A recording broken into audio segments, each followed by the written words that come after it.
Hopefully everybody can see my screen and be able to see the PowerPoint presentation that goes along with the webinar and the discussion today. First of all, I'm Brian Sanderoff. Thank you very much for joining us. I'm a holistic pharmacist, a traditionally trained pharmacist, used to have my own pharmacies in downtown Baltimore. After being in the stores for a while, I sort of came to realize that giving people medicines for their chronic diseases, it really wasn't helping them. And I'm talking about all the chronic things, the things that we try to avoid as we get older: high blood pressure, diabetes, cholesterol, osteoporosis, depression, even cancers. What we do in medicine is not fix those problems. What we do is simply turn down the volume on what the body's saying. So, from the holistic perspective, if you had high blood pressure, as an example, it's not really a disease. It's really just a very intricate way that your body is talking to you, telling you that something is out of whack. And if we can just listen to what the body's saying, understand that communication, then we can make changes and make that symptom that in medicine we call a disease, like blood pressure, go away. And I have a lot of patients who used to have high blood pressure, diabetes, cholesterol, cardiovascular disease, osteoporosis, whatever.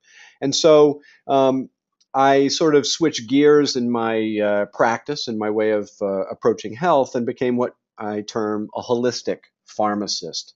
And so I have a center in Hunt Valley, Maryland, which is a little bit north of Baltimore.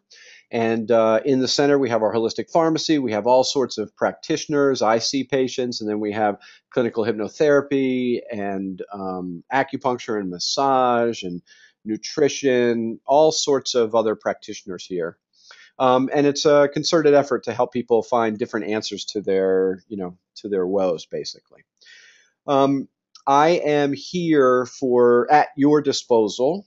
I know that there are some of the people I see online today who take advantage of that and call me or email me with questions, and I encourage everybody to do that. Part of my mission with this work is to become or act as a resource for people. And so if you have questions, please don't hesitate to call or email me. And you go to the website, get all our information about how to get in touch with me. It's wellbeinggps.com, your navigation tool to being well.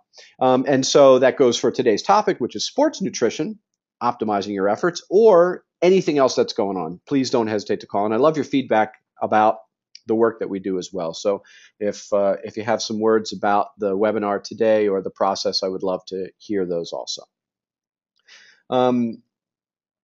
Okay, so let's go ahead and get started.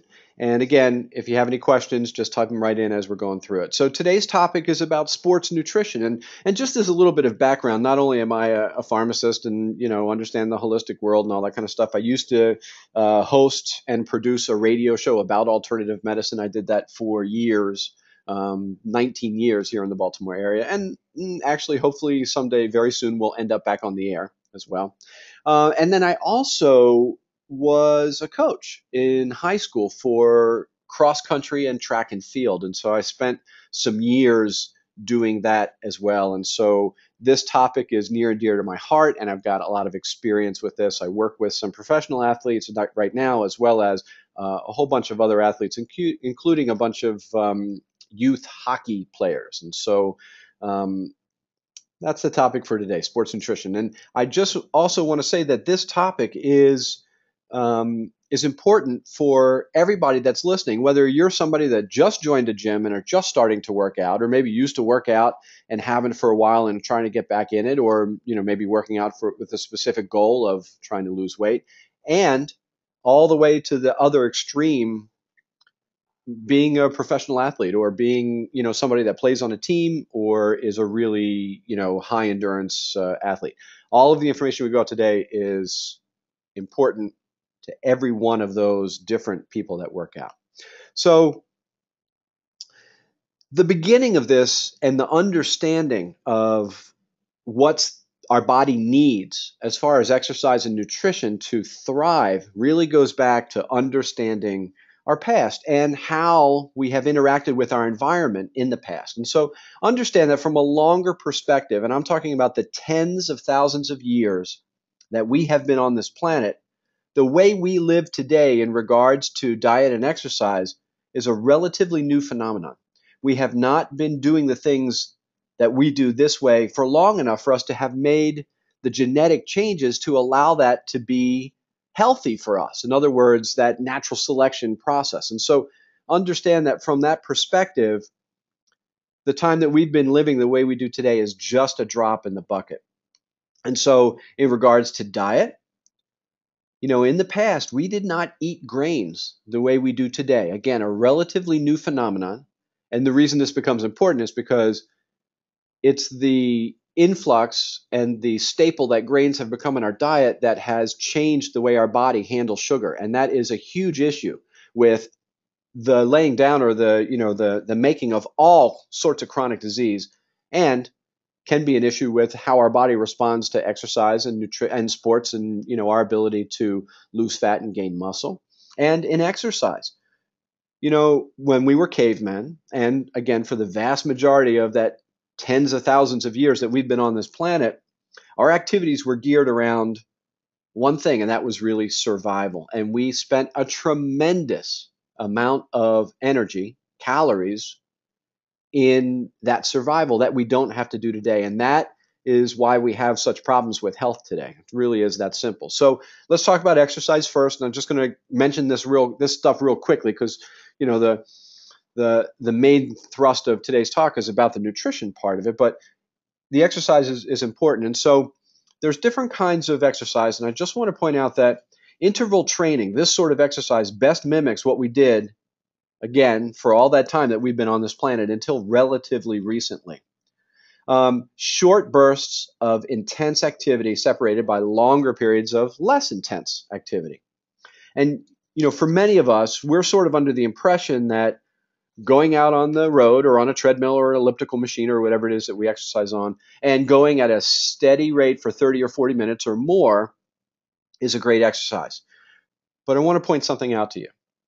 When we were cavemen, if we went out and we ran at a steady rate for, say, 5 or 6 miles or whatever, what we were really telling our body is that whatever was chasing us, that animal wasn't quitting and we were actually about to get mauled. And I know that you guys have heard about this phenomenon that's called a quote unquote runner's high, where you get this burst of endorphins. Well, the runner's high is really nature preparing you to get mauled and making it a little easier for you to endure that. Actually, a little burst of some endorphins, in anticipation of the pain that you're about to have. And so even though we look at that runner's high thing right now as sort of like a positive, the truth is that is an indication that we're going against what nature wants for us, or that, like I said, that animal just won't give up.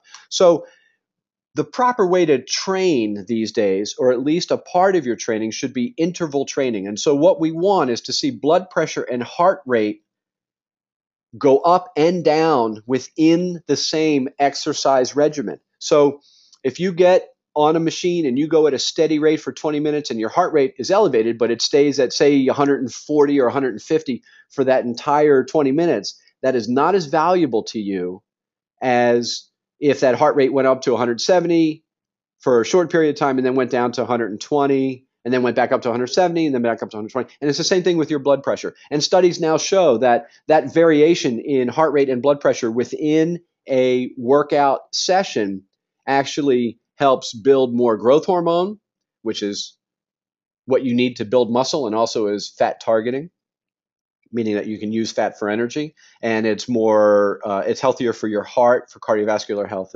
and whatever. And so I wrote Peak 8 down there. This is one of my favorite ways to do this, and I would recommend that you just do a Google search about it, and you can see it. But it's a very specific interval training. The reason I like it is two. I think that two reasons. One, it's not a lot of dedication of time. I mean, I do it 3 times a week, and it takes around 22 minutes to do a Peak 8 exercise. And so I know how it is, and we all have our busy schedules. And so if you could just dedicate 20 minutes, 22 minutes, 3 days a week to doing this sort of exercise, you would get a benefit from it, even if you didn't do any other exercise. Now, I don't recommend that. I think that we need to do some other exercising as well. I'll talk about that in a second. But so that's one of the reasons why I really like this Peak 8. The other is because this, as far as I know, is the one that shows the easiest or most efficient way to increase your growth hormone levels, and not just for while you're exercising. When you do a Peak 8 type of exercise, you increase your growth hormone levels, and that increase lasts for the next couple hours. And again, growth hormone is tremendously important in building muscle, but even more importantly for many of us, in targeting fat, in losing our excess fat. And there's one thing that'll happen that will stop the growth hormone in its tracks, and we'll talk about that in a second. So with peak 8, in essence, you're warming up for a few minutes, and then you go through these intervals of really intense bursts of exercise for 30 seconds, and then 90 seconds of a much slower pace. And then you do that again. You repeat that 8 times. That's the 8 part of the peak 8. And then you have a cool down, and then you're done. It's around 21, 22 minutes. And so you could do this with any sort of exercise that you like to do. Do it in the pool with swimming. You can do it with running. You can do it on any machine. You can do it with rowing or, bicycle or whatever. And I do different machines, and I think that that's probably a good way to do it. That way you're using different muscles each time.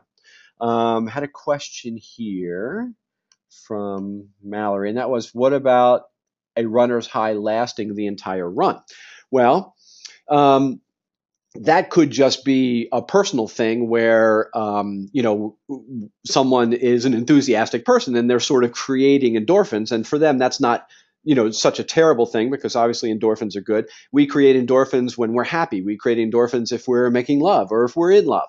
And so that general level of endorphins, that's a good thing. So if you have that runner's high all the time, then wow, you're a happy person. You're probably a good person to be around all the time as well. Thanks for the question, Mallory. I appreciate it. Okay, so the other part of exercise has to do with muscle building. And I just want to say that it's vital for a few reasons. Number one is that it raises your resting metabolic rate. The bigger your muscles are and the more muscle mass you have, it means that the more calories you burn while you sit around not doing anything. And that's an important aspect of being able to burn excess calories and ultimately lose weight, lose fat, whatever. The other thing is that the number one marker of aging is loss of muscle mass. And I emphasize a lot when I do these webinars and when I do my talks and I talk to people. I'm going to say it again. The number one marker of aging is the loss of muscle mass. So as we get older, and this usually starts with us in about our mid-50s, the major source of amino acids that our body uses to build and repair, to make things like enzymes and brain chemicals and immune components, are actually our own muscle, those muscles getting broken down with those amino acids. And so when you have more muscle mass, you have more material to do that. And so people that maintain their muscle mass as they get older, they get into their 70s or even their 80s before you start to see decline, before you start to see chronic disease, basically. And then you have your decline. And people that don't maintain the muscle mass, they have a slow, steady decline that usually starts somewhere in their 50s.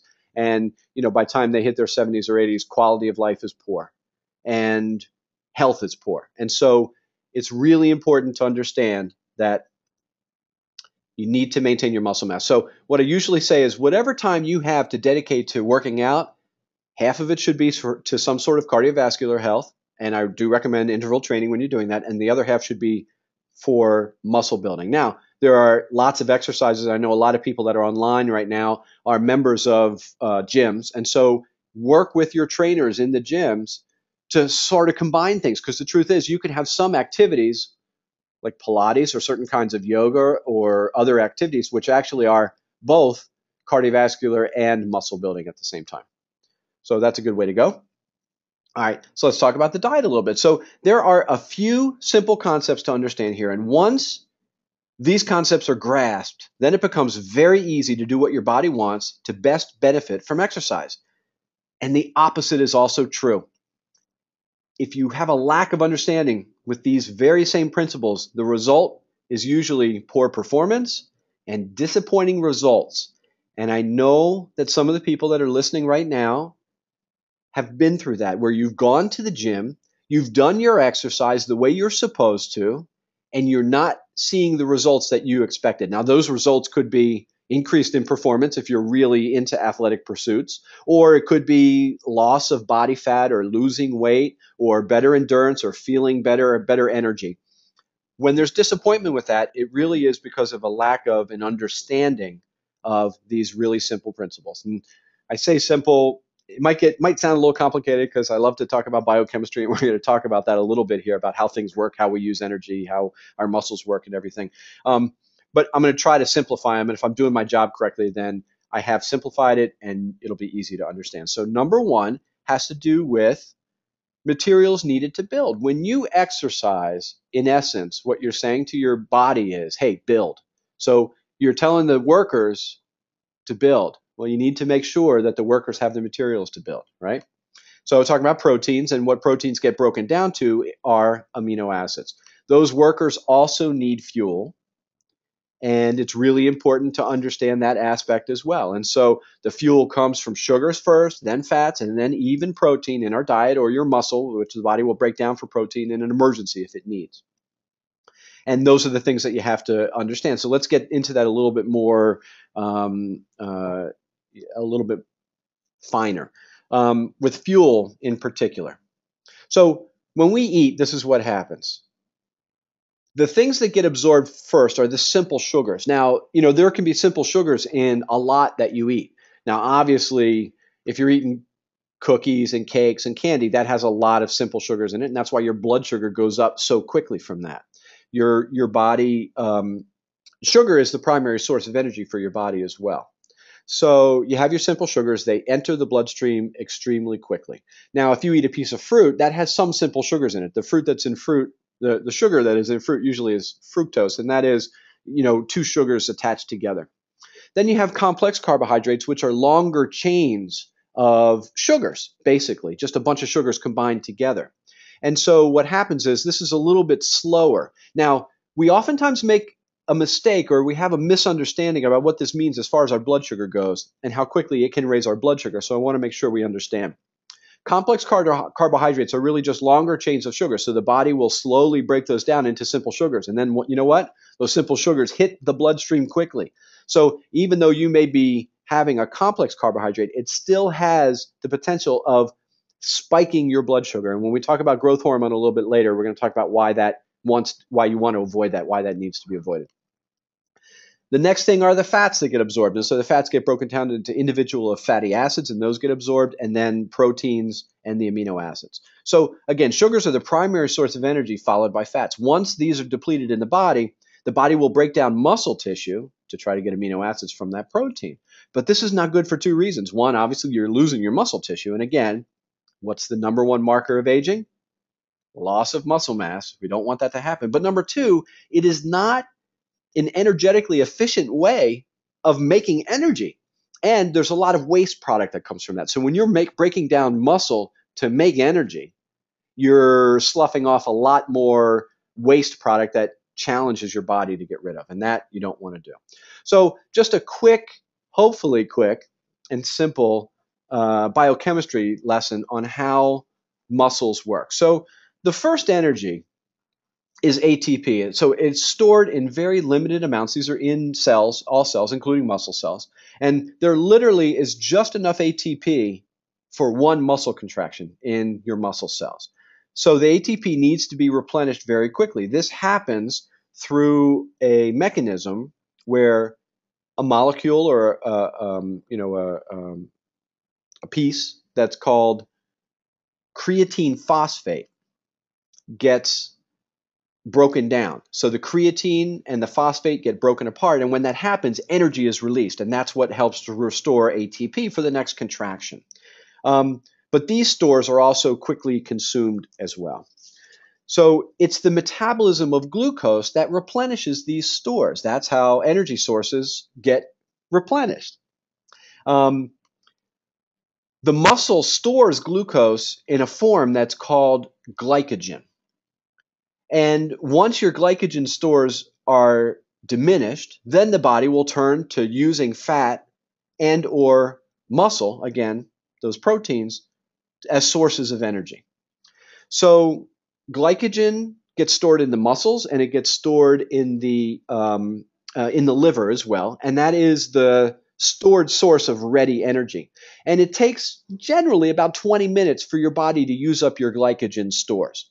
So that's where you hear that thing that if you're going to exercise, you should exercise for at least 20 minutes because then you use up your glycogen stores. Then if you keep exercising, then your body has to access something else for energy, and hopefully it's accessing fat. And we're going to talk about that. But um, there are some of us that have something that's called leptin resistance, or a simpler way to put this is that you have a resistance of your mechanism to use fat for energy. There are some of us, for various reasons, that when our body needs energy and we have plenty of stored energy called fat, it won't use that fat. There's some miscommunication within the body that's saying, hey, we're going through a starvation time. You cannot let go of that fat. It is more important for you to use muscle for energy instead. And so that needs to be reversed. So one of the really important reasons for exercise is you use up those glycogen stores. Then when you eat again, the body will take those simple sugars and want to store them as glycogen before it wants to store them as fat. If you haven't used up your glycogen stores and you've got sugar going around in your bloodstream, your body's going to store that for tomorrow, and that again is called fat. So that's why it's important to understand all of this. Let's talk a little bit about the materials. If you want to build a house, you need bricks and mortar and boards. You cannot build a house without those materials. And so when you exercise, you are instructing your body to build. You're telling the factory workers, get to work. Well, you better give them the materials to build, or you've wasted that exercise. And so when I talk about not getting the results that you expected, this is maybe one of the reasons why. Because you've instructed the factory workers to build, but you haven't given them enough materials to do that building. And that's important. Digestion plays a really important role with this. And let me try to explain in a simple way, but I think it's important. I think it's cool to understand it this way. That number one, it's the ability of your body to break things down into their smallest parts to rebuild and repair. And so, for instance, you eat a protein. That protein is a group of amino acids that was put together in a very specific way by somebody else's, blueprint. So if you eat a piece of chicken, for instance, so the cells in the chicken made that protein in a very specific way that makes it look like a chicken, as dictated by the blueprint, that is the DNA that was in that chicken. You eat that piece of chicken, the digestion's job is to break that protein down into all of those individual amino acids.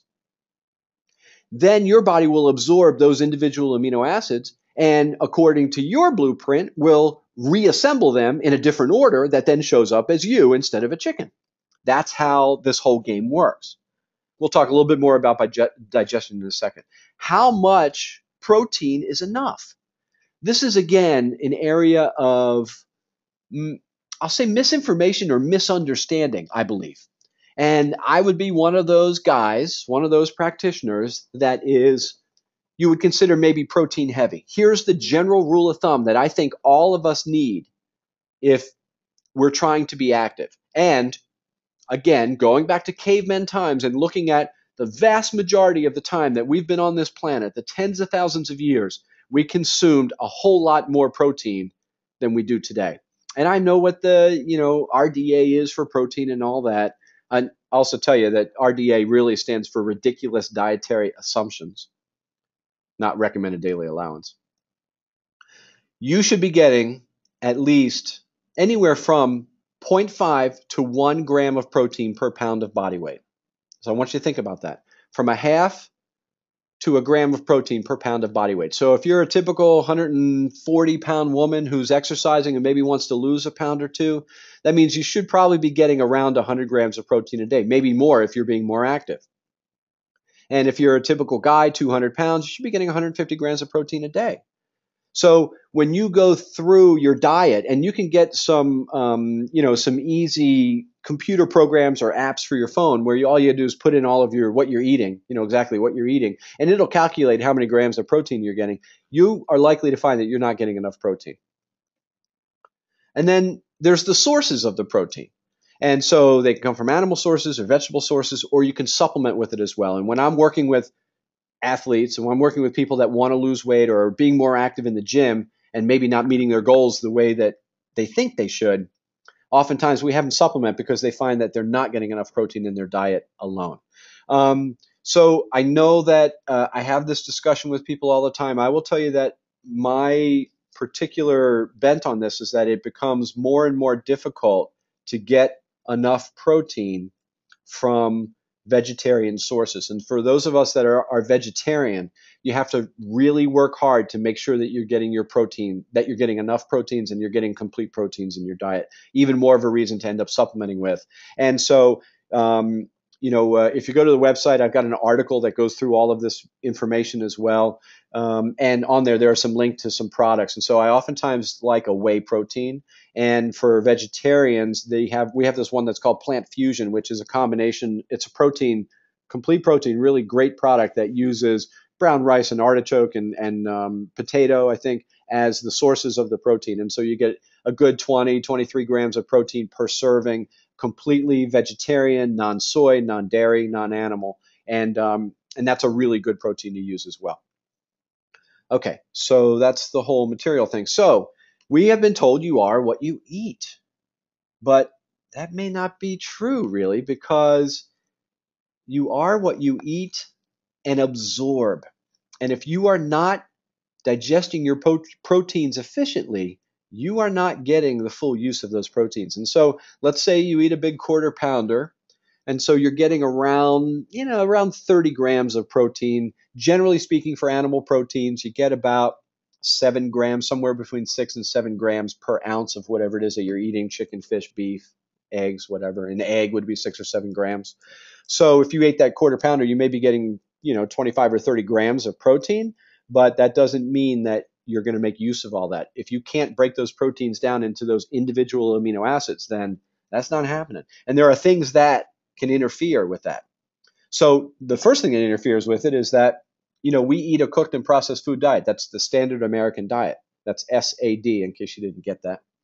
And when you do that, you destroy the enzymes that are in the food. So some of the quote unquote pre-digestion that's supposed to happen from the food that you ate doesn't happen. And then the liver and the pancreas have to overwork, and your body doesn't break down those proteins as efficiently. So just a processed and cooked food diet is number one. Number two, aging, because when you get older, you have a tendency to make less hydrochloric acid in your stomach. And when you do that, you can't digest your proteins as well. This is part of that thing that hooks back to that idea of the number one marker of aging is loss of muscle mass. And the reason it happens, one of the reasons, is because even if we have proteins in our diet, we're not making as good a use of them as we used to.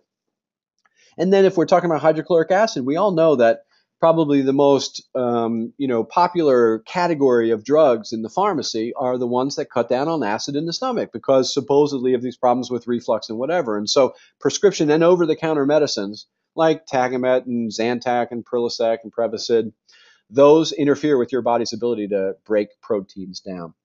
And like I said, just the aging process. So those are the things that can interfere with that. What about the timing? What about when you get your protein? So we just talked about instructing the factory workers to build. So you work out, you've sent the instruction, you told those factory workers build. Well, that's a perfect time to give them some materials to do some rebuilding and repair, right? And so it's good to get a dose of protein within a half an hour of working out. That's when your growth hormone levels are elevated. That's when your body is in a proper frame to build muscle. And so you want to give the materials. So here's what's happened. Here's what happens in a nutshell: is that you work out. When you use your muscle, what you do is you cause these tiny little tears in the muscle cells. And those microscopic tears are detected by the body. The body releases growth hormone because the body wants to fix that tear. And when it does, it makes that muscle cell a little bit bigger. That's how you make your muscles bigger. But it needs those materials to be able to do that building and repair. All right. Now here's a little biochemical trick that is important to know as well. And this is, again, one of those things that's simple.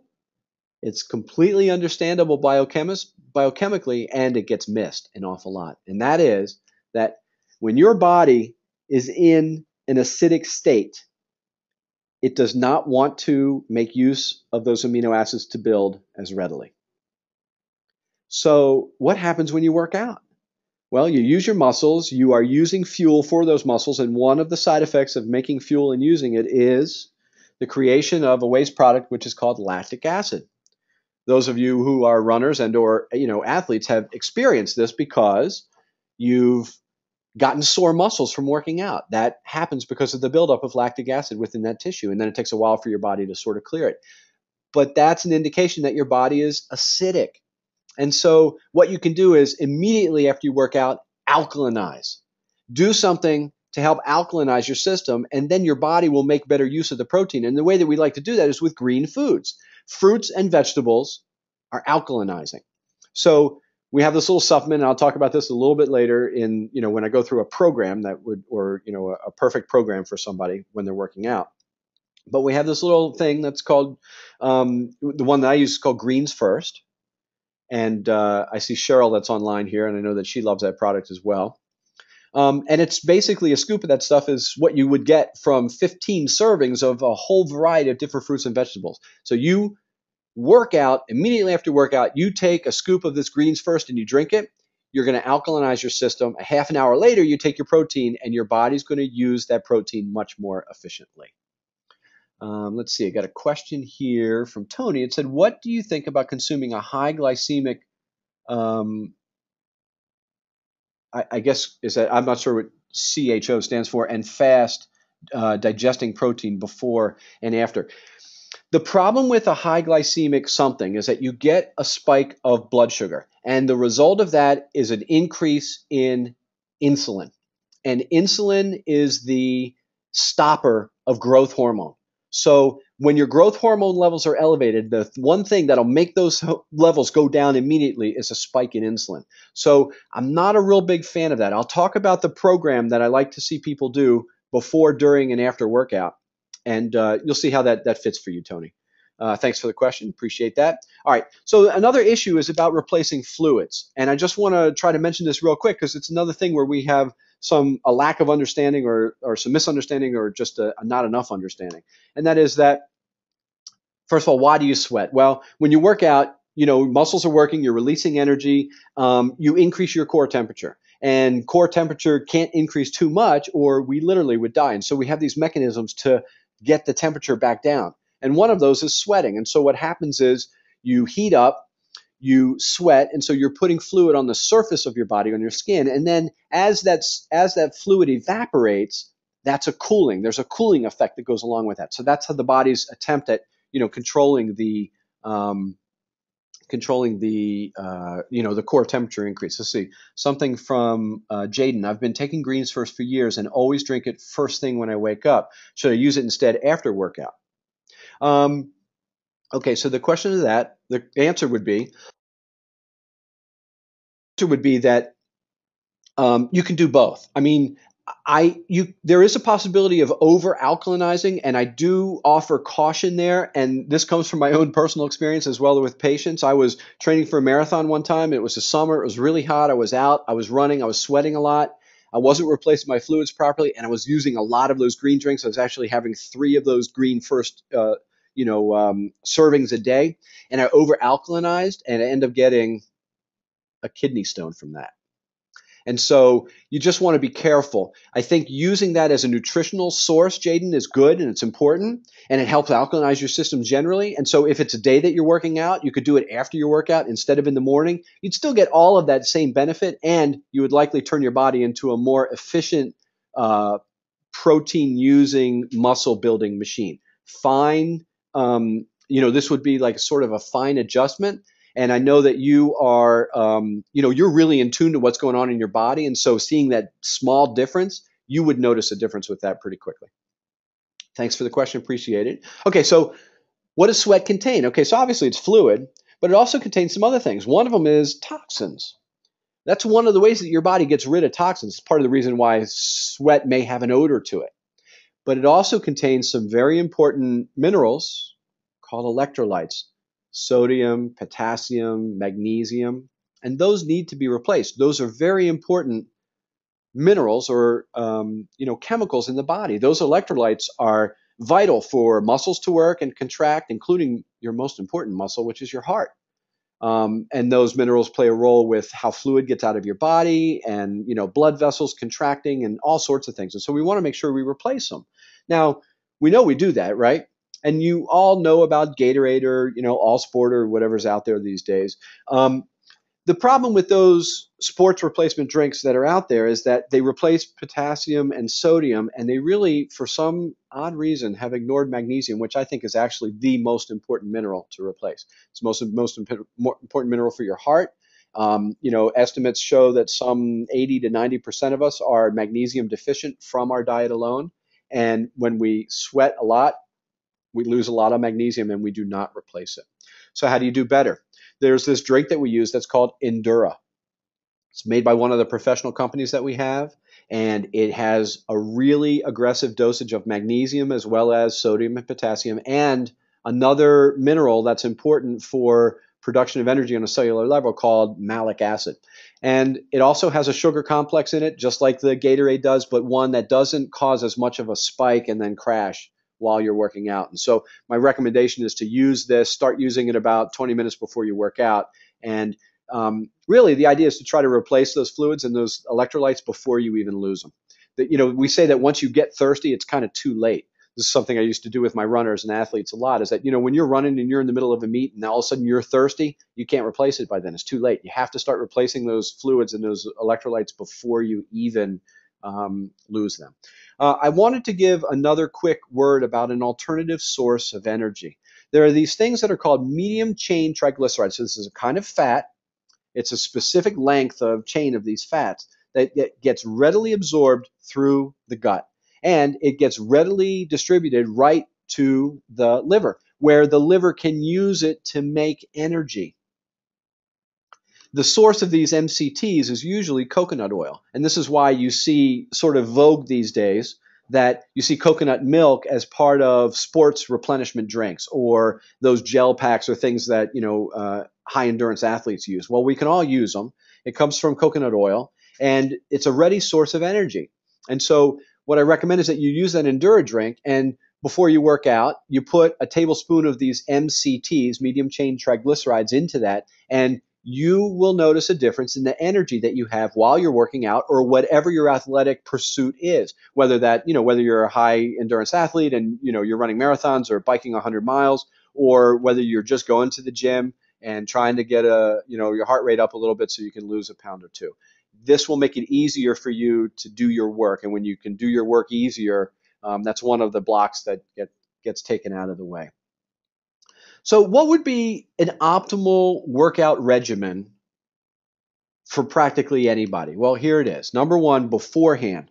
Probably about an hour, 45 minutes before you work out, you need some fuel and you need some energy. And so I recommend that you have either a protein bar or you have like maybe a Greek yogurt that doesn't have too much sugar in it. You get 10, 12, 14 grams of protein that way, and some sugar, but not a tremendous amount, some carbs for some energy. Or if you want to have a piece of fruit, an apple or a banana or something, also have some protein with it as well, some peanut butter, something like that, about a half an hour before you work out. 45 minutes, somewhere in there. You don't want to have a big meal because, obviously you don't want to have your stomach be too full with something that it's working on digestion and then can't, you don't feel great when you work out. During the workout, about 10 minutes before you work out, that's when you have your Endura drink. That's when you start it. And so you start sipping on that with the MCT oil in there. You're starting to replace your electrolytes already, and you're giving yourself that alternative source of energy that you'll use during that workout. And then, so you start sipping on that, and you should probably finish that, somewhere in the middle of your workout. And then keep drinking water as you continue to work out. And then afterwards, immediately after you're done, you have that green drink or do something to alkalinize. And you got to be careful about this. The reason I like the green drink is because it has the alkalinizing agents without too much sugar. Because remember, if you spike your insulin after you work out, you're stopping growth hormone in its tracks. And so if you say, all right, well, I'm just going to have a big basket of strawberries or blueberries after you work out, you're alkalinizing your system, but you're also getting a fair amount of sugar and a pretty good, sugar burst or blood sugar burst, which then causes that insulin response. And so you want something that doesn't cause that spike. And so that's why I like that, a green drink sort of idea. And then 30 minutes after that, you have your protein. And that could be, again, you can eat a chicken breast or you can use a protein shake. however it is that you're going to get your protein. If you are using a shake, you want to make sure it doesn't have too much of a sugar content. If you're eating a food, you want to make sure, again, it's a low glycemic food. And then, an hour and a half, 2 hours later, if you need something to help spike your sugar, do that. But you won't stop growth hormone from doing its job. And that really is important for building and recovery. The last thing I want to do here is give you a quick word about one of my favorite substances, which is creatine. And again, this is one of those situations where there's a lot of misinformation or misunderstanding about what creatine is and does. And I know where that comes from, because for the muscle builders of the world, they have a tendency to try to get their body to do something that it isn't necessarily designed to do by nature, and they have to find tricks to, sort of get it to carry more weight or have bigger muscles than what nature intended. And with a lot of weightlifters in the past, they've gone by the adage of, if some is good, more is better. And they do that with a lot of substances, and they can do that with illegal substances like steroids. They can do it with, with DHEA. It's a hormone that we use sometimes to help increase testosterone levels. And they've done it with creatine as well. When creatine is used appropriately for your weight, as far as the amount that you're using, it is completely safe and actually really, really important. And it goes back to that replenishment of ATP as far as energy. Remember, I told you that creatine phosphate getting broken apart is what creates the energy that replenishes ATP, that allows for energy to be used within a cell. And so our creatine stores, so number one, it helps with the production of energy. Number two, muscles have the ability to store much more than what we get from our diet alone. And, if you will go out and eat a pound of steak, you would get a dose of creatine from that. But we don't do that often enough to really increase our stores. And so you can just supplement with creatine. And it's simple, it's easy, it's very inexpensive. And then you'll increase your creatine stores. Studies have shown that supplementation leads to increased energy capacity. And that's really what it's all about, especially when you're looking to build muscle. The other thing that happens is it enhances water transport into muscle cells. Now, this is important because when your muscle cell is properly hydrated or more hydrated, you get more power output. You can use your muscle better. That means that you build the muscle quicker, and that's why we like creatine. It's also been shown by study to be perfect for interval type training. And so this is what you need for those bursts of intense energy. It also helps with coordination and focus, all sorts of things. Creatine. This is something that we actually use medically, in patients that have heart failure, because it helps, again, with the energy of those cells working the way they're supposed to. And again, the heart, one of the most important muscles in the cell.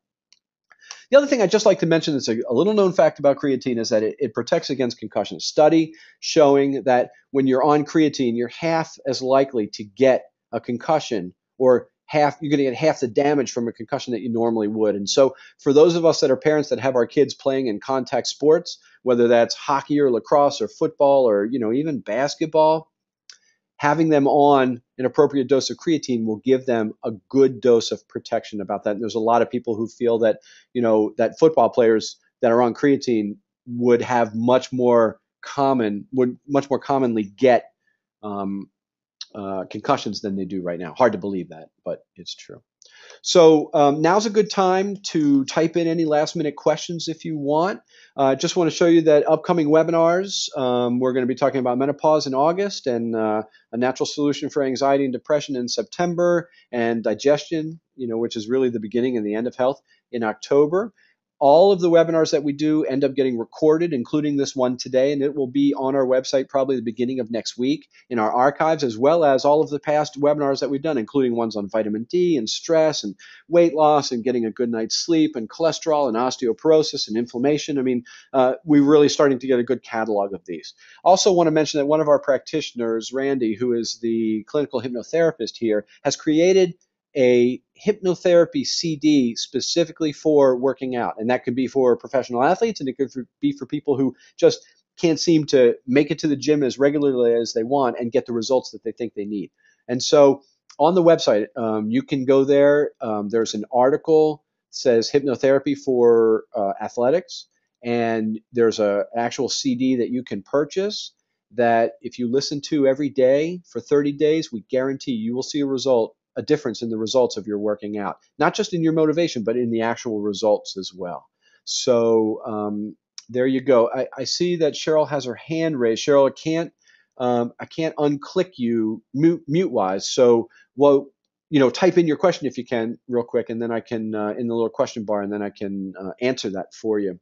And again, everybody, really, thanks for joining me. I can't tell you how much I appreciate the opportunity to, one, be of service, and to two, hopefully, give you guys some information that may be new, or old information in a new way that makes it easier to understand and use. Do not hesitate to get in touch with me anytime during the week, whatever. Email me.